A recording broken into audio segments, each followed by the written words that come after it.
Friends, আমুদে মাছ ভাজা খেতে হলে এইভাবে খেতে হবে। মাছটা ভালোভাবে কেটে নিয়ে ধুয়ে নিয়েছি। কাটা বলতে এখানে মাথাটা বাদ দিয়ে দিয়েছি আর একটু আঁশগুলো ভালোভাবে জলের সাহায্যে ধুয়ে পরিষ্কার করে নিয়েছি।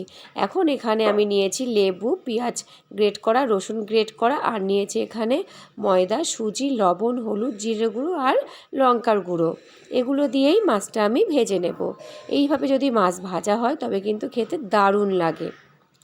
দীঘা বা পুরীতে সন্ধেবেলার বিচের ধারে মাছ ভাজা খেতে যেমন লাগে তেমনই কিন্তু বাড়িতেও সেই স্বাদটা চলে আসবে। প্রথমে লেবুর রস দিয়ে দিলাম। এবার এর মধ্যে দিয়ে দেব গ্রেট করা রসুন আর পেঁয়াজ। খুব ভালোভাবে মাখানোর পর আমি যে মশলাগুলো নিয়েছি সেই মশলাগুলো সব দিয়ে দেব। এইভাবে মাছের গায়ে আমি মশলাটা ভালোভাবে মাখিয়ে ম্যারিনেট করে কিছুক্ষণ রেখে দিতে হবে। তবে আমুদে মাছ তো এমনি প্লেন ভাজা খাওয়া যায়, কিন্তু এইভাবে খেতে হলে কিন্তু মুখে স্বাদ লেগে থাকবে। তবে মাছটাতে লবণ একটু কম করেই দিতে হবে, কারণ সামুদ্রিক মাছে লবণ একটু বেশিই থাকে। কিছুক্ষণ ম্যারিনেট করে নেওয়ার পর আমি কড়াইতে সর্ষের তেল দিয়ে দিয়েছি।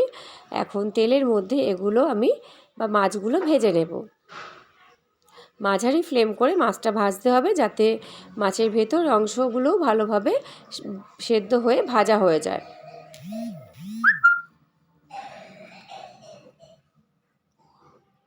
এইভাবে মাছের একটা পিঠ ভাজা হয়ে গেলে আমি আর একটা পিঠ উল্টিয়ে দেব। তবে ফ্রেন্ডস, এইরকম মাছ ভাজা যদি আপনাদের পছন্দ হয় তবে আমার চ্যানেলটিকে সাবস্ক্রাইব করে আমার পাশে থাকবেন।